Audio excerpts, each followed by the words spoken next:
News insight के साथ मैं हूं आमिर ज़िया। बज़ाहिर हुकूमत हर महाज पर कामयाब है। 26वीं आईनी तरमीम मंजूर हो गई और यूं हुकूमत ने पार्लियामेंट में अपनी 2/3 अक्सरियत भी साबित कर दी। SCO के कामयाब इनेकाद ने पाकिस्तान की आलमी तन्हाई के तासुर को दूर किया। पाकिस्तान को IMF प्रोग्राम भी मिल गया और माशी इशारियों में भी बेहतरी है। शहबाज हुकूमत को पाक फौज का भरपूर ताउन हासिल है। आईनी तरमीम के बाद आला अदलिया से अब कोई खदशा नहीं होना चाहिए। इलेक्शन कमीशन ऑफ पाकिस्तान जो है हुकूमत के साथ खड़ा नजर आ रहा है। मुल्क की जो बेशतर रिवायती सियासी जमातें हैं या तो नून लीग की इत्तेहादी हैं या कड़े वक्त में उसकी मददगार बन जाती हैं।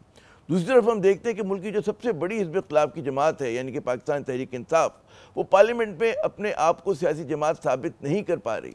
उसकी मरकज़ी क़यादत जेल में है। बज़ाहिर सब कुछ अच्छा है, इत्मीनान बख्श है हुकूमत के लिए, लेकिन अवाम में फिर भी बेचैनी है। जो पढ़े लिखे पाकिस्तानियों की जो बड़ी कसीर तादाद है वो मुल्क के मुस्तक़बिल से मायूस है और बाहर जो है मौक़े तलाश कर रही है।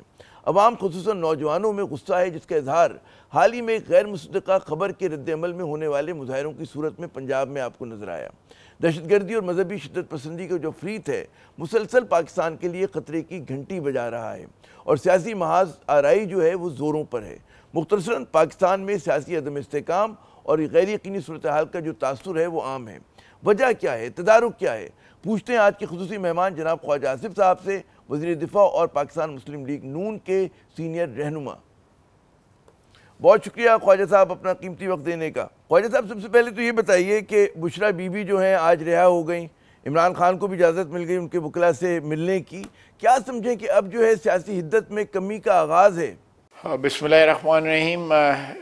देखें, मैं इस चीज़ का बुशरा बीबी साहिबा को कोई अगर रिलीफ मिली है या इमरान खान साहब को मिलने की इजाज़त मिली है, इसका कोई सियासत से तो कोई इतना मैं नहीं समझता कोई ताल्लुक़ है, या जो हमारा इस वक्त पॉलिटिकल सीन है मुल्क में उसके साथ कोई इसका कोई लिंक है। जो कैदी होते हैं उनको इजाज़त मिलती भी है और मेरे नज़दीक जो भी कानून और असूल के मुताबिक होना चाहिए वो ज़रूर मिलनी चाहिए। जो है वो हमारे ज़माने में जब हम कैदी थे तो इस किस्म की फैसिलिटीज़ मौजूद नहीं थी, लेकिन आई डोंट ग्रज दैट। और जहाँ तक बुशरा बीवी को अगर उनको ज़मानत मिली है तो ये एक अदालती फ़ैसला है। मैं उस पर कमेंट करने की मुझे ज़रूरत नहीं है। अच्छा, इसकी कुछ सियासी मुज़मरात जो है मैं नहीं समझता इसमें कुछ सियासी मुज़मरात है इन दोनों चीज़ों के। अच्छा, लेकिन वो जो हमने शुरू में बात की थी कि एक मुल्क में सियासी बेचैनी है, एक आपको लगता है कि गैर यकीनी सूरत हाल है पाकिस्तान की। अगर मैं सवाल ये करूं कि पाकिस्तान की सियासत को कहते हैं इत्तेदाल पे अगर लाना हो, उसमें रुकावट क्या है और उसका रास्ता क्या है? मेरा ख्याल है कि आहिस्ता आहिस्ता जो है एक जो स्पेकुलेटिव माहौल बना हुआ था जिसमें स्वाय क़यासराइयों के और कुछ नहीं हो रहा था, वो आहिस्ता आहिस्ता सेटल हो गया है। और जो थोड़ा बहुत है वो भी जो बाज़ लोग जो है वो एक नहीं बिलीव कर रहे कि हालात जो हैं वो आहिस्ता आहिस्ता सेटल हो रहे हैं। हालात जो है वो बेयकीनी की तरफ से यकीनी सूरत हाल की तरफ जा रहे हैं। तो वो तो अपनी सियासत के ताबे हैं ना, तो वो अपनी सियासत के मुताबिक ही क़यासराई भी करेंगे, अपनी सियासत के मुताबिक जो है वो बयानात भी देंगे और इम्प्रेशंस भी जो है या कंक्लूजन्स भी जो है ड्रा करेंगे। लेकिन सूरत हाल ये है कि एक बेचैनी की या एक अनसर्टन जो है सिचुएशन ज़रूर थी, मैं उसका इतराफ़ करता हूँ। लेकिन अब कि जब 26वीं तरमीम जो है वो मंजूर हो गई है, एक असूल जो है वो सेटल हो गया है, जो अदालती असूल जो है वो पहले प्रैक्टिस हो रहा था। या जुडिशल कमीशन ने high court Lahore high court की अपॉइंटमेंट के सिलसिले में जो अदालती जुडिशल कमीशन में जो कह रहा हूँ, मैं पार्लियामेंट्री कमीशन की बात नहीं कर रहा, वो तो बाद में आता है। उन्होंने रिकमेंड करके भेजा था तीसरे नंबर पे लाहौर हाई कोर्ट की चीफ जस्टिस जो मोहतरमा है उनका नाम जो है।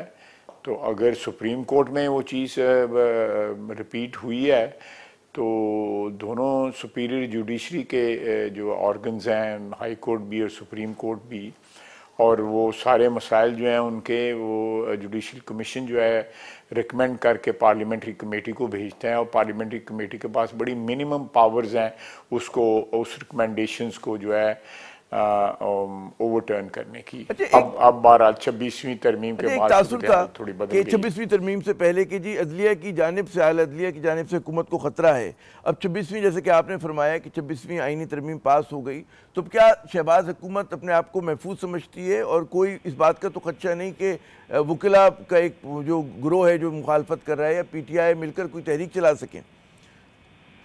देखें, वकला का जो ग्रोह है जो मुखालफत कर रहा है वो उनका राइट है। किसी भी शहरी का वकला के अलावा जो है इख्तलाफ करना उसका राइट है, और उस राइट को बल्कि प्रोटेक्ट करना चाहिए, उस राइट को, इख्तलाफ करने वाले राइट को जो है। लेकिन मैं फिर कहूँगा कि गैर यकीनी सूरत हाल जो है वो थ्रेशोल्ड जो है अल्लाह के फजल से हम क्रॉस कर गए हुए हैं, और we are in a situation कि हम समझ सकते हैं कि जो एक स्पेकुलेटिव फ़ज़ा थी जिसमें क्या सराहियाँ ज़्यादा हो रही थी और फैक्चुअल जो सिचुएशन है उसकी तरफ लोग कम गौर कर रहे थे, वो सिचुएशन टल गई हुई है। लेकिन मुखालफत तो रहेगी, ये नहीं है कि मुखालफत जो है वो एलिमिनेट हो गई है या सेल डाउन हो गई है। जिन लोगों के सियासी मकासद हैं, नज़रियाती तो मैं नहीं कहूँगा, लेकिन जो सियासी मकासद हैं, जो 26वीं तरमीम के बाद जो है उनको जो एक थोड़ी सी महूम सी उम्मीद थी वो जो ख़त्म हुई है, तो वो एहतजाज जारी रहेंगे। Reality will ultimately dawn on them, वो मेरे ख्याल अभी ज़रा अर्ली 48 घंटे हुए हैं, तो इसलिए उनको रियलिटी का पूरी तरह अभी एहसास नहीं हुआ। जब एहसास हो जाएगा इंटरेस्टेड जो ग्रुप्स हैं उनमें, तो मैं ये समझूं ज़्यादा क्लियर हो जाएंगे। हाँ, मैं ये समझूं कि 26वीं जो आईनी तरमीम है इसने बड़ा कलीदी किरदार बकौल आपके अदा किया है मुल्क में इस्तेकाम लाने के लिए।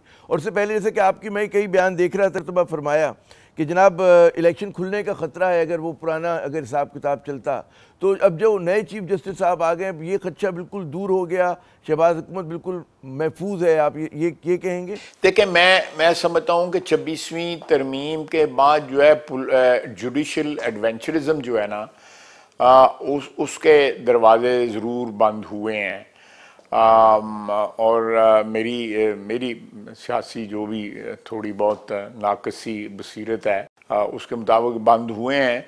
जो थोड़े से एक जुडिशरी के मुताबिक जो है उनके पास कोई ये पावर थी, मैं तो नहीं समझता कि वो पावर थी या ये डिस्क्रेशन थी, उसमें ज़्यादा क्लैरिटी आ गई है मेरा ख्याल है 26वीं तरमीम के बाद। कोई ऐसा दरवाज़ा या ऐसी कोई जो आप कह सकते हैं कि ऑप्शन जो है किसी के पास नहीं रह गई कि वो जायज़ नाजायज़ तरीके से, जायज़ तो मैं नहीं कहूँगा, नाजायज़ तरीके से माजी में भी जो एक थ्रस्ट किए गए फ़ैसले जो हैं पिछले 5, 6, 7 साल की जो तारीख़ है उनकी वैलिडिटी के मुतल्लिक़ लंबी बहस हो जाएगी। मियां नवाज शरीफ के साथ जो कुछ हुआ, पनामा वाला फ़ैसला जो आया, जो उनके बेटे से तनख्वाह लेने का फ़ैसला हुआ, वो किस जुडिशल स्टैंडर्ड के ऊपर जो है वो एक फ़ैसला जो है उसको परखा जा सकता है। हर स्टैंडर्ड अखलाकी, कानूनी, आइनी हर लिहाज से वो एक घटिया फ़ैसला था, और उसमें वो जिन जजों ने वो क़यामत तक उसकी जवाबदेही करते रहेंगे। अच्छा, आपके ख्याल में ये अलमिया नहीं है कि जो जज चला जाता है उसके को जो है चैलेंज किया जाता है?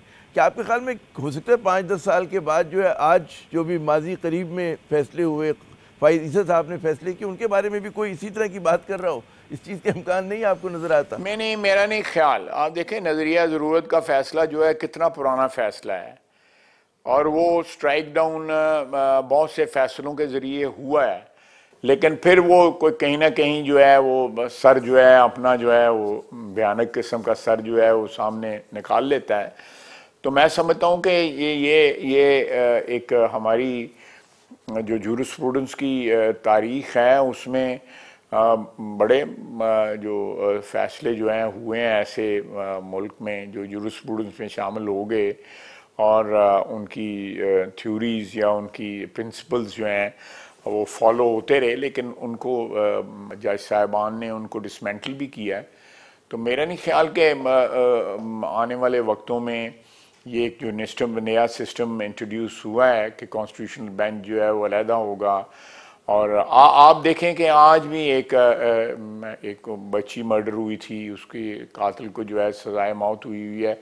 उसके वालिद ने जो एक पुराना डिप्लोमेट है, उन्होंने प्रेस कॉन्फ्रेंस की हुई है कि 1.5 साल से जो है पेंडिंग है केस जो है सुप्रीम कोर्ट के पास। और लेकिन सुप्रीम कोर्ट जो है वो विद ऑल ड्यू रिस्पेक्ट जो है उनकी जो तरजीहात जो थी उधर मुख्तलिफ हैं, कम से कम पिछले कुछ सालों में। इसमें ये भी कहा जाता है तरजीहात हो गई थी। अगर पार्लियामेंट अपना काम दुरुस्त कर रही हो तो गालिबन या हुकूमत अपने और दीगर इदारे काम करें तो इतने ज़्यादा केसेस जाए ना, जो काम सियासी बुनियादों पे हल हो जाने चाहिए वो चले जाते हैं। लेकिन मुझे अगर आप इजाज़त दें, एक सवाल की आपने कॉन्स्टिट्यूशनल कोर्ट की बात की, सही होगी अब वो जो है नए चीफ जस्टिस आपके पास होगी या आप किसी और को देंगे? आप मतलब है जी, मेरा ख्याल है ये मुझे मैं इस पे सवाल के ऊपर कोई ऐसा जवाब नहीं दे सकता, मैं क्योंकि मुझे ये थोड़ा सा कानूनी आईनी मामला है। लेकिन मेरा अपना ख्याल है कि कॉन्स्टिट्यूशनल बेंच के जो भी हेड होंगे, ये मेरी अपनी राय है, जो मेरी इंटरप्रिटेशन जो है वो मैं उससे थोड़ा सा मुतात रहूँगा, क्योंकि ये लेट द लीगल माइंड्स जो है ना वो इसको इंटरप्रेट करेंगे कि किसने ये अपॉइंट करना है। कॉन्स्टिट्यूशनल बेंच की अपॉइंटमेंट्स जो हैं वो बेंच बनाना, बेंच चलाना, ये सारी चीज़ें जो हैं ये अब 26 तरमीम जो है जहाँ तक उसको एक्सटेंड किया जा सकता है कानूनी और आईनी तौर पे, तब तक वो उसकी एप्लीकेशन तो होगी। लेकिन क्योंकि मैं इसमें थोड़ा सा ये ज़्यादा कानूनी और आईनी मामला है, तो मैं refrain from responding to it. अच्छा, कुछ सियासी मामलात पर आते हैं। वो 26वीं तरमीम पे तो बहुत ज़्यादा बात हो चुकी, आपने आज भी की, पहले भी मतलब है हो चुकी है। हम देखते हैं कि इल्ज़ामात जो हैं बेशुमार हैं और इस हुकूमत के हवाले से, और कहा ही जा रहा है कि जहाँ पर हमेशा ये चैम्पियन करते थे आपकी जमात भी और पाकिस्तान पीपल्स पार्टी भी कि जी हम जमहूरी इक़्तिदार के पासदार हैं, लेकिन उसके बावजूद जो है कहा इल्ज़ामात जो हैं हिज़्ब ख़िलाफ़ ये लगा रही है कि जी जमहूरी आज़ादियों में कमी हुई है, मुखालफिन जेलों में हैं, मुकदमे उनके नहीं चल रहे हैं, लोग गुमशुदा हो जाते हैं, मतलब है सियासी कारकुन गायब हो जाता है, वकला गायब हो जाते हैं।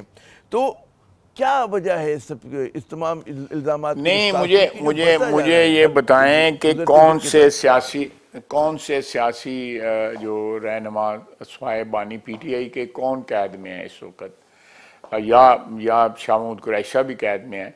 इनके अलावा कौन सियासी कैदी हैं? कोई हैं?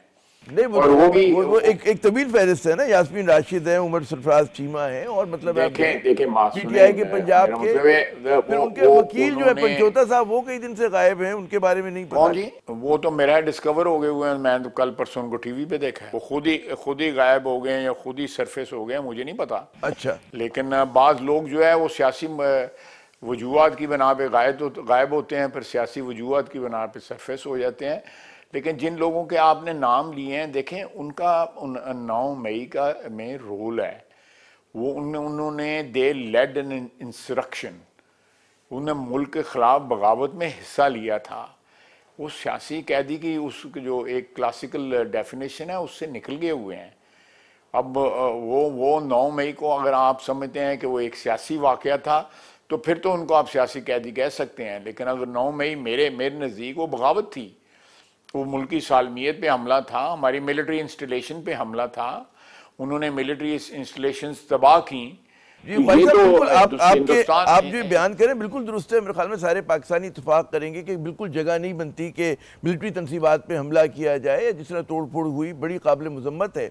लेकिन हुकूमत का फ़र्ज़ है ना कि फिर आप मतलब केसेस चलें, उनके खिलाफ शवाहिद आएँ और केसेस को कंक्लूड किया जाए। अब यहाँ तो आप लोगों ने खुद ही मतलब एक एक्सक्यूज़ फराहम किया हुआ है कि तनकीद हो आप पे, हत्ता कि आप देखें ना कि वो अमेरिकन कांग्रेस से भी मतलब बयान आ जाता है, और बैन अवी तंजीमें जो हैं ह्यूमन राइट्स की, वो भी देखें। अमेरिकन कांग्रेस की मेरी बात सुने, अमेरिकन कांग्रेस की आपने बात की है, ये बैन अवी तंजीमों की बात की है। वो अमेरिकन कांग्रेस जो है वो जो कत्लेआम कर रहा है अमेरिका की सरबराही में इसराइल, उसका तो नोटिस नहीं लेती, जो पाकिस्तान के सियासी मामला का नोटिस ले लेती है।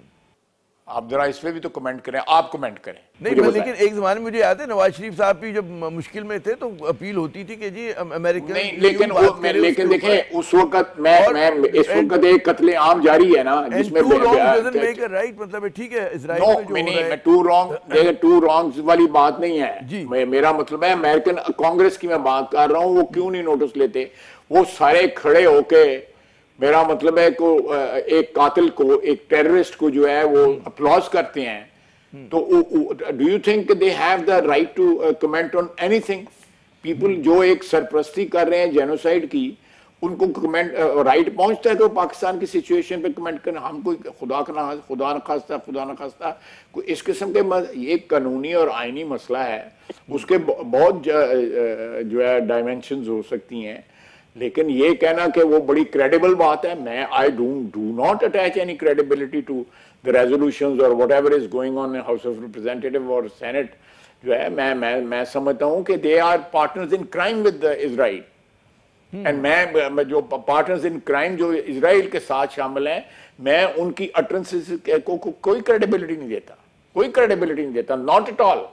यहाँ तो बिल्कुल दुरुस्त है कि इजराइल, और अगर आप क्रेडिबिलिटी दे रहे हैं, मैं अगर आप क्रेडिबिलिटी, मेरी बात सुने, ब्रेक लगाएं जरा, अगर आप क्रेडिबिलिटी देते हैं तो आई प्रोटेस्ट ऑन दैट। नहीं देखिए, एक बात पे तो मेरा और आपका इत्तेफाक है कि जो इजराइल मजालिम कर रहे, कंडोन कर रहा है मगरिब उसको या अमेरिका उसको, तो कोई भी बात नहीं करेगा, हिमायत नहीं कर सकता, कंडोन नहीं कर रहा। आपने फिर गलत लफ्ज इस्तेमाल कर रहा है। कंडोन नहीं कर रहा, वो अबेट कर रहा है, सरप्रस्ती कर रहा है, पेट्रनाइज कर रहा है। Please use the correct word. अगर आप समझते हैं कि अमेरिका ठीक कर रहा है, वो आपका अपना व्यू है, मैं उस पर नहीं कमेंट करूंगा। मैंने कहा लेकिन मेरा एक व्यू है। मैंने उसके बाद अगला लफ्ज कहा था कि कंडेम करना चाहिए, उसकी मजम्मत करनी चाहिए। तो खैर मजम्मत नहीं, आप फिर गलत बात कर रहे हैं। मैं प्लीज मुझे लेट मी मैं आपसे इख्तलाफ कर रहा हूं। वो कंडोन नहीं कर रहे, कंडोन का लफ्ज नहीं, यहाँ पे लफ्ज जो है वो होना चाहिए कि दे आर सरप्रस्ती कर रहे हैं, they are partners in crime. चले आप यू आर बीइंग, आप तो बड़े अकोमोडेटिव बन रहे हैं अमेरिका के लिए। नहीं, अमेरिका के लिए नहीं बने क्योंकि मौजू इजराइल नहीं है, लेकिन ठीक है। लेकिन मैं कह रहा हूं कि उसका आपने अमेरिका देखें, मौजू अमेरिका का मौजू आप लेके आए साहब, साहब प्लीज आमिर रियाज साहब प्लीज, अमेरिका का मौजू आप लेके आए हैं ना, मैं तो नहीं लेके आया। नहीं, आप ये जो आप समुंदर पार ले गए हैं इस बहस को, वो आप लेके आए हैं, मैं तो नहीं लेके आया। मेरा अर्ज ये करना था ख्वाजा साहब, आप सीनियर तरीन सियासतदान हैं, बड़ा तजर्बा है आपका। पाकिस्तान का जो एक बैनुल-अक़वामी तासुर है उसको ठीक करना भी जो है हुकूमत का फ़र्ज़ है। और ज़ाहिर है कि अगर ये तासुर ये अगर पाकिस्तान के हवाले से कोई भी कह रहा हो, प्रोपेगेंडा करो बकौल आपके, तो इसका सद्देबाब करना ज़रूरी नहीं है क्या? और उस पर हमें तशवीश नहीं, मेरे नज़दीक कोई ज़रूरत नहीं है, मेरे नज़दीक ज़रूरत नहीं है। अमेरिका तो भारत में जो कुछ होता है अक़लियतों पे इतना खामोश भी रहता है, कभी वो स्टेटमेंट देते हैं, कभी वो उसको वो करते हैं। तो लेकिन हमारा काम तो ये ना कि हम सवाल भी करें और आपसे मतलब पूछें भी कि ज़ाहिर आप इतने अहम ओहदे पर हैं। आप 100% सवाल पूछें, एक नहीं 10 पूछें। अगर आप समझते हैं कि अमेरिका जो कुछ कर रहा है, इजराइल की इमदाद जो कर रहा है, पेट्रनाइज कर रहा है, वो ठीक कर रहा है, वो आपका ओपिनियन है, मैं उसको रिस्पेक्ट करूंगा। लेकिन आप उसको मेरे ऊपर तो ना ठोंसे ना, जो है उसको ये पाकिस्तान के साथ तो ना कंपेयर करें ना इन दो सिचुएशंस को प्लीज। चले आगे बढ़ते हैं, हम अपने गमों पर आते हैं। मतलब ठीक है, वो जो फ़लस्तीन का गम है सारे हर इंसान के दिल में होना चाहिए और है। पाकिस्तान के गम पर आते हैं। डू यू थिंक जब अमेरिका की पॉलिटिक्स जो है वो हेल्दी है? It's dirtier than the politics in Pakistan. अच्छा, मैं उसी सवाल पर आता हूँ कि आपके पास अमेरिकन नेशनैलिटी तो नहीं है? नहीं, मेरी 100% पाकिस्तानी नेशनैलिटी है आपकी। ठीक है, बिल्कुल हो सकता है आपको ये जरूरत पेश आई हो कि अमेरिका के मुतालिक जरा बड़ा लाड प्यार की बात कर रहे हैं आप। नहीं, मैंने बिल्कुल अमेरिका के मुतालिक कोई सॉफ्ट बात नहीं की है। तो अच्छा खैर, क्योंकि मैं नुक्ता नजर नहीं दे रहा, मैं सवाल कर रहा हूँ, तो जाहिर है कि मैं ब्रेक लगा के बात कर रहा हूँ ना, वरना फिर नहीं तवील हो जाएगी। नुक्ता नजर आपका सवाल जो है वो किसी ना किसी नुक्ता नजर का रिप्रेजेंट करेगा। मुझे बताइए कि हम देख रहे हैं कि पीटीआई और नून लीग के जो दरमियान लड़ाई है वो लगता है कि जी ज़ाती दुश्मनी बन गई है। और इसको मतलब है कि पीपल्स पार्टी के साथ भी एक ज़माने में यही हालत हुआ करती थी। आपको लगता है इम्कान कि पाकिस्तान की सियासी हिद्दत में कमी ज़रूरी है अगर हमें इसके मुल्क में इस्तेहकाम चाहिए, माशी तरक्की चाहिए? और उसके लिए ज़ाहिर है कि जो है इक़दाम तो आप लोगों ने करने, क्योंकि ताकत इख्तियार आपके पास है। जी देखें, प्राइम मिनिस्टर ने on the floor of the assembly Shahbaz Sharif ने PDM-1 की हुकूमत में भी और इस हुकूमत में भी, बल्कि उनकी चेयर्स पे गए, उनके बेंचेस पे गए और उनसे हाथ मिलाया और फिर अपने सीट पे आके उन्होंने ऑफर की कि हमें ये जो आप बात कर रहे हैं कि सियासी जो हिद्दत है इसको कम किया जाए, टेम्परेचर को नीचे लाया जाए, मिल के काम किया जाए इस मुल्क के लिए, उन्होंने इनकार कर दिया।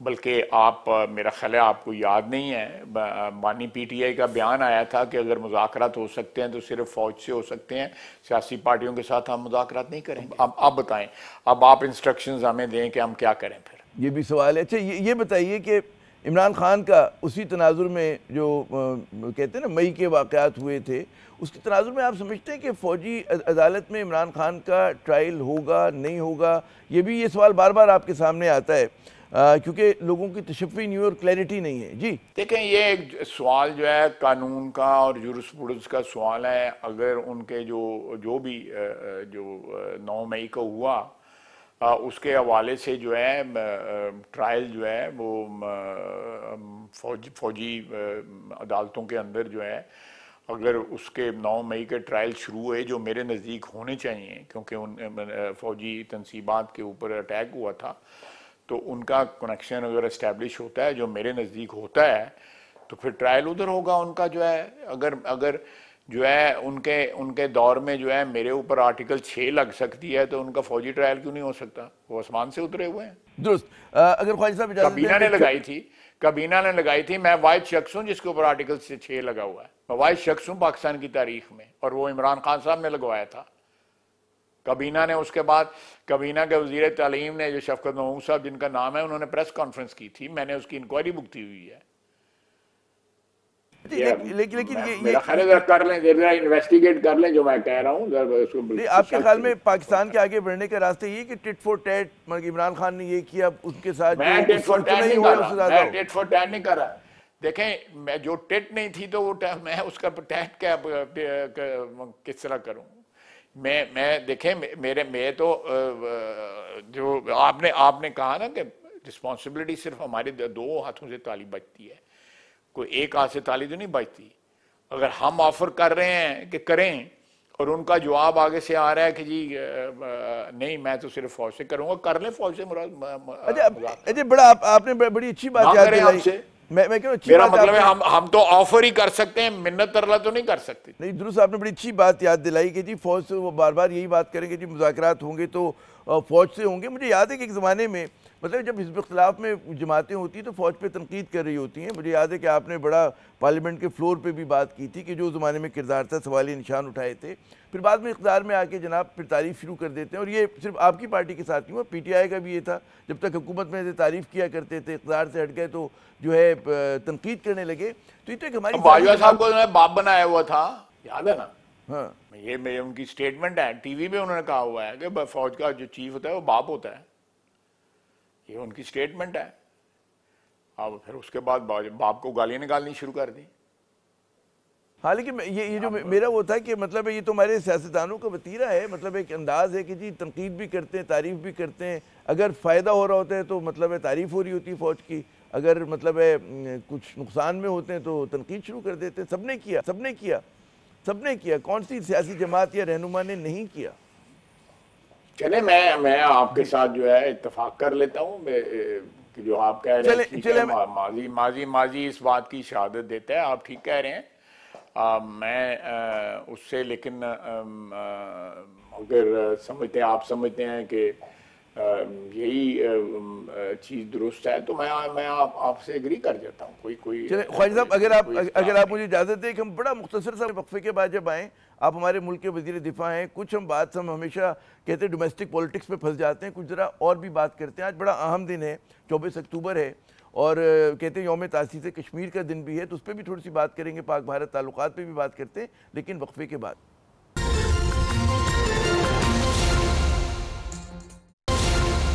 जैसे मैंने अर्ज़ किया कि हम हमेशा जो है अपनी दाखिली सियासत में फंस जाते हैं, हम नहीं देखते कि हमारे इर्द गिर्द क्या हो रहा है, पास पड़ोस में क्या हो रहा है।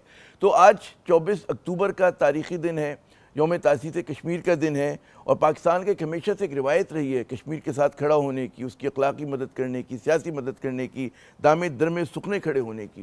ख्वाजा साहब हमारे साथ मौजूद हैं, ख्वाजा आसिफ साहब वज़ीर दिफा हैं, उनसे पूछते हैं क्या कहेंगे इस हवाले से ख्वाजा साहब? देखें, ये रवायत नहीं रही। देखिए, हमने तो जंगें लड़ी हैं कश्मीर के लिए और हमारा फ़र्ज़ है कश्मीर के लिए, जंग भी लड़नी पड़े तो ज़रूर लड़नी चाहिए और हमने माजी में लड़ी हैं। रवायत जो है आपने बड़ा सॉफ्ट लफ्ज़ इस्तेमाल किया है, हमारी कमिटमेंट है और that commitment we have given blood for that, जो हमारी कमिटमेंट है पाकिस्तानी अफवाज का, पाकिस्तानी सिविलियंस का, कश्मीरियों का खून बहाया हुआ है। So that commitment is is supported or endorsed by sacrifices, huge sacrifices. ये ख्वाजा साहब 5 अगस्त 2019 के बाद जो भारत ने इक़दाम किए कश्मीर के हवाले से, उसकी जो है मतलब है कि जम कर लिया, यूनियन टेरिटरी में लेकर आ गए, खुसूसी हैसियत का खात्मा कर दिया, उसने डायनेमिक्स चेंज कर दिए कश्मीर इशू के।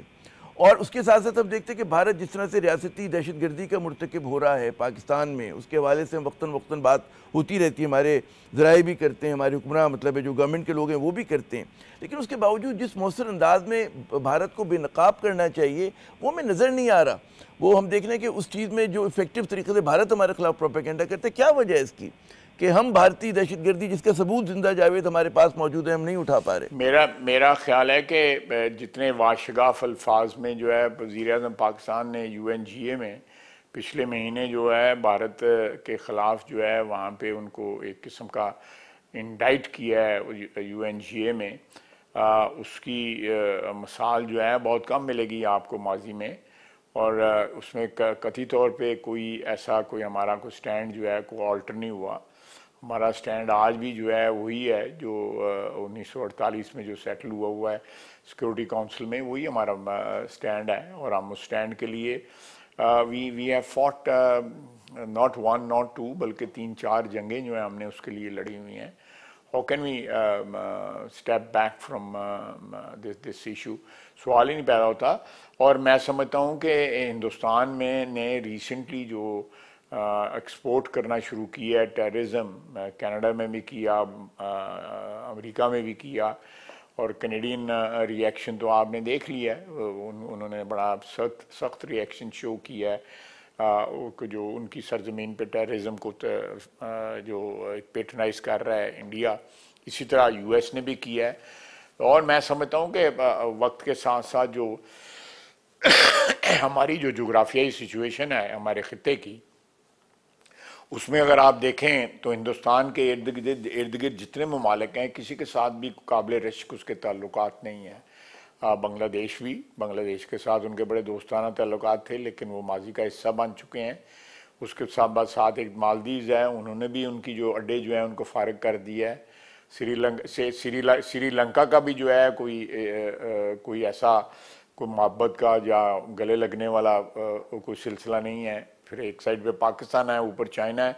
आप बताएं एक जो है वो बताएं उसका किसी पड़ोसी के साथ अच्छे ताल्लुकातों गो के चाइना से मीटिंग हुई मोदी साहब की जो है चीनी सदर से। लेकिन मुझे ये बताएं 5 अगस्त 2019 के बाद पाकिस्तान ने जो बेर मिनिमम इक़दाम किए थे कि डिप्लोमेटिक टाइज को डाउनग्रेड किया था और तिजारत को मुनक़ता कर दिया था, ऑफिशियल तिजारत को, इसमें इस स्टैंड में पाकिस्तान के कोई तब्दीली के आसार तो नहीं है एक तरफा? नहीं, देखें हमने तो वो तो इमरान खान साहब तो मुतात रहते थे, वो कहते थे धूप में खड़े हो जाओ, जुमे के जुमे जो है खड़े हो जाओ। फिर वो इधर इस्लामाबाद में उन्होंने एक काउंटडाउन का बोर्ड लगा दिया था। इसके अलावा तो उन्होंने कोई इक़दाम नहीं किए थे। लेकिन तो हम तो हर फोरम के ऊपर जो है प्राइम मिनिस्टर ऑफ पाकिस्तान ने सिक्योरिटी काउंसिल में भी उठाया, मैं उनके साथ था उस वक्त, और UNGA में भी उन्होंने इस चीज़ को उठाया जो है। और हम विल कंटिन्यू सपोर्टिंग दिस जो है Kashmiris and their struggle and the implementation of security council resolution. वो हमारी एक कमिटमेंट है and that commitment is forever, उसमें कोई तरमीम की गुंजाइश नहीं है। अच्छा, ये अभी जो SCO का बड़ा ज़बरदस्त आप लोगों ने इनेकाद किया, उस पर हमने ये देखा कि ज़ाहिर कि बायलैटरल गुफ्तगू नहीं हुई, मल्टीलैटरल फोरम था, लेकिन ज़ाहिर पाकिस्तान की तरफ से भी इस ख्वाहिश का इज़हार नहीं किया गया। लेकिन मियाँ नवाज शरीफ साहब ने भारतीय सहाफ़ियों की बरकत से अलग की, उसके बाद एक और उनके डेलीगेशन से मिले और उसमें उन्होंने फरमाया कि जी जल्द मुज़ाकरात होने चाहिए और वो जल्द ख्वाह हैं। और जिस तरह जो भारतीय मीडिया ने रिपोर्ट जिस तरह से किया, उसमें कहीं पे ये नहीं था कि जो पाकिस्तान के स्टैंड है कि जी हम कहते थे ना कि जब तक आप 5 अगस्त के इक़दाम को रोल बैक नहीं करते, यानी कि एक नई रेड लाइन आ गई है, अगर हम करते हैं उसके बावजूद मुज़ाकरात, तो मतलब है कि पाकिस्तान जो एक कंसीड कर रहा होगा बहुत कुछ। तो ये जो नवाज शरीफ साहब का मुज़ाकरात, मेरे सवाल जो स्टैंड था, ये हुकूमत की तर्जुमानी कर रहे थे, उनकी ज़ाती राय थी, किस तरह से कहेंगे आप? नहीं देखें, जो मियाँ नवाज शरीफ साहब ने जो कुछ कहा मुज़ाकरात से, तो आज भी कोई भी मुल्क जो है वो गुरेज नहीं करता। लेकिन मुज़ाकरात जब भी होंगे तो सर-ए-फ़हरिस्त कश्मीर होगा। उसमें तो ना मियाँ नवाज शरीफ साहब को कोई इबहाम है, ना मुझे इबहाम है, ना आपको इबहाम है, किसी को कोई इबहाम नहीं है। मुज़ाकरात की डिमांड करना जो है वो उससे कोई गुरेज नहीं करता। और मुज़ाकरात होने चाहिए, बिल्कुल होने चाहिए। 5 अगस्त 2019 को जो कुछ किया भारत ने, बिल्कुल मैं आई एम ऑन रिकॉर्ड के 370 और 35 से जो है वो रोल बैक होना, और बल्कि मैंने बयान दिया और मोदी साहब ने मेरे बयान का रेफरेंस दिया कि मैं ये जो बयान दे के जो है वो कांग्रेस और उसकी नेशनल कॉन्फ्रेंस की सपोर्ट कर रहा हूँ, या वो मेरे एजेंट हैं, कोई इस किस्म का उन्होंने बयान दिया था कश्मीर में आके मोदी साहब ने। He is on record. मैंने जब उनको कहा कि ये और मेरा ख्याल है कि जो अभी इलेक्ट हुए हैं उमर फ़ारूक अब्दुल्ला जो हैं, उन्होंने फिर कहा है कि 370 वाला स्टेटस जो है वो बहाल होना चाहिए, हमारा जो कॉन्स्टिट्यूशनल स्टेटस था वो बहाल होना चाहिए। तो मैंने बयान दिया था और ये बड़ा वाज़ेह मेरा बयान कायम है, आप उस पर कायम है। ख्वाजा साहब, अगर इजाज़त दे कि हम मुख्तसर वक्फा ले लें। नाज़रीन, जब हम वक्फे के बाद दोबारा हाजिर होंगे तो कुछ बात करेंगे नून लीग की दाखिली सियासत पर और मियाँ नवाज शरीफ साहब पर। हमारे साथ रहिएगा।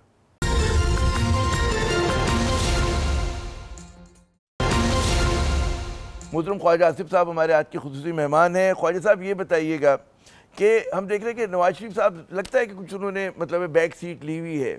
आप जो हुकूमत चल रही है उसमें उनका कितना किरदार है, मशवरे की हद तक, रहनुमाई की हद तक? या आप समझते हैं कि जो पार्टी है वो जो हुक्मरान पार्टी है ऑन इट्स ओन है इस वक्त, और जो फैसले शहबाज शरीफ साहब कर रहे हैं वो खुद से कर रहे हैं? जी देखें, ये जो आपने बात की है ना, ये कतई तौर पे इसका हकीकत से कोई दूर दूर तक ताल्लुक नहीं है। लेकिन अगर हम ये बात तासुर तो यही है ना कि नहीं, मेरी बात कंप्लीट होने देना, मैं आपको जवाब मिल जाएगा। मैं मेरी बात कंप्लीट होने। देखें, मियाँ नवाज शरीफ जो हैं वो मेरे कायद हैं, शहबाज शरीफ के भी कायद हैं, मरियम नवाज के भी कायद हैं। उनका एक वज़ीर आज़म का वो भाई भी है और वज़ीर आला का वो वालिद भी है, और इसमें कोई शक नहीं है। और ये पार्टी जो है उसकी मरहून मिन्नत है कि उसने पिछले 30-40 साल के अंदर इस पार्टी को स्टीयर किया और इस पार्टी को जो है एक कुव्वत बनाया। 3 दफ़ा वो वज़ीर आज़म बना, अब वो उसका भाई वज़ीर आज़म बना हुआ है। उसकी लीडरशिप या उसकी क़यादत जो है वो एक ऐसी हकीकत है कि उसको अगर आपको ना भी नज़र आए तो फिर भी वो मुसलमा हकीकत है। उसमें किसी किस्म का कोई शक शुबा किसी को नहीं होना चाहिए।